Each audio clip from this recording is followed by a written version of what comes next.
What's up, everybody? Jake and Strat Geeks coming at you. Just got done a call with somebody, and we were talking about Renko bars and Heikin-Ashi bars and some automated trading strategies that he had purchased in the past, and how he was completely disappointed. The live results didn't match the back test and everything. And in this video, I'm gonna go over exactly why that is and exactly why we absolutely refuse to use Renko bars and Heikin-Ashi bars as well as trailing stops and stuff in our trading strategies, and why I personally know that I can trust the live results to the back tested results with our two strategies 90-95% of the time. Nothing's perfect.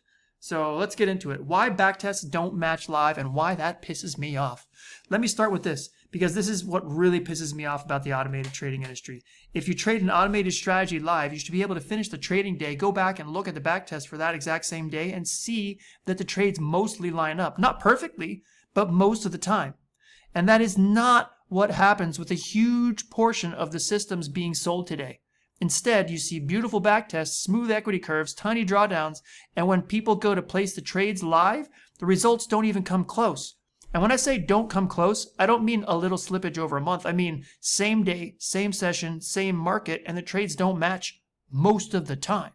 I'd be disappointed too. In fact, with a lot of systems built on Renko bars, and Heikin-Ashi bars, and aggressive auto trailing stops, what I've observed is that they actually match less than 50% of the time, something like that.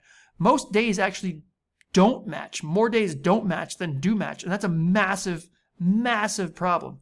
Now, let's talk about why this happens, because it's not random. Heikin-Ashi and Renko bars are synthetic chart types. They don't show raw time-based price action.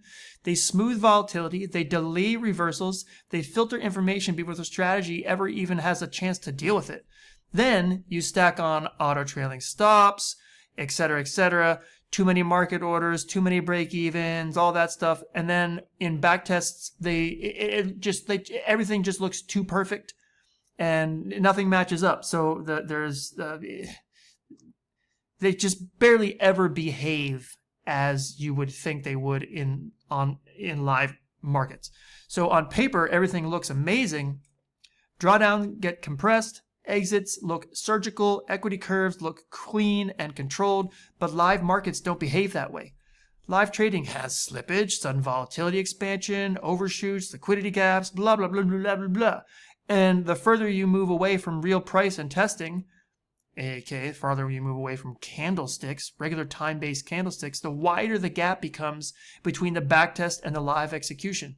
This is the part that really bothers me, because traders see those backtests and assume that's what the live trading should look like, and rightly so.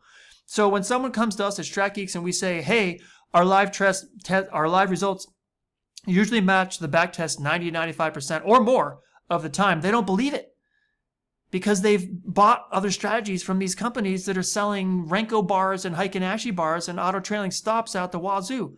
So in my opinion, it's going to be controversial, in my opinion, a lot of vendors know that synthetic bars combined with trailing stops and stuff make backtests look cleaner than reality.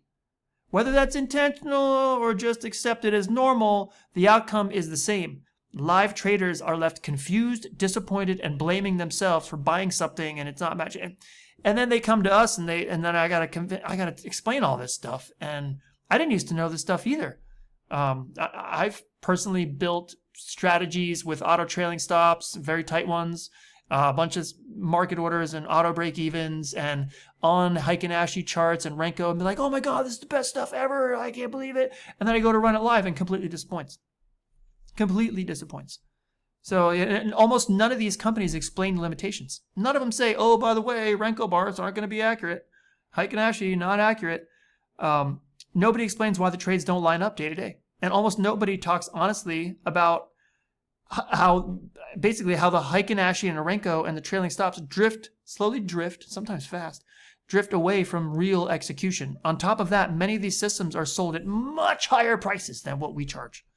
So that's exactly why we refuse to build systems that way. We don't use Renko. We don't use Heikin-Ashi. We don't rely on trailing stops everywhere, all over the place to smooth our equity curves. We could add those in. We have the settings are there in our strategy parameters. You can put auto trail in there and auto break evens, and you can do all that stuff if you want. That's fine. But as far as like completely trusting the backtest, you really got to keep an eye on it. But that's why with the results that I share most of the time, we're never using auto trailing stops, never using Heikin-Ashi, never using Renko. We might incorporate a break even in here and there on ORS when the trades are really wide. That's okay, but none of this kind of stuff. Is it harder to build a strategy based on real-time, actual time price data with real volatility, real sessions, and real execution constraints? Yeah, way harder. That's why most companies use these types of charts. They don't use candlestick charts in their strategies. Do the backtests look Instagram pretty? It does oftentimes if you're using charts like this. I mean, look how pretty even just the charts look. So anyway, you can tell I'm worked up. Just wanted to get this off my chest, make a video about it. But when we trade live at backtest, when I trade live, the behavior of what I've seen in the backtest matches the reality. Not 100% of the time, definitely not, but most of the time, as opposed to not most of the time. I would much rather show you a strategy that looks imperfect in testing and survives live than one that looks perfect on a chart and falls apart the moment real money is involved. I'm just upset and I feel like venting. I'm not trying to be marketing and flashy. I'm just trying to be honest. And that's the standard we care about here at Strat Geeks. Go back and look at, I'll link a couple videos in at the end of this video where I explain how ORS and Axios operate. And you can look at the description. We got a sale going on right now as well. But you can even just look at our website. And I guess I might as well just pull it up at the end of the video here. It wouldn't be that hard. And you can get in contact with me on Discord. Okay, I'm coming down now. Stratgeeks.ai. Stratgeeks.ai. Scroll down a little bit. Join our Discord right here. Send me a message, Jake@ORS. You can also email me, the number 1, traderjake@gmail.com. And shoot me a message or email me, and I'll beat the price and the subscription terms on our website. All right, Jake, Strat Geeks, signing out. Thanks, everybody.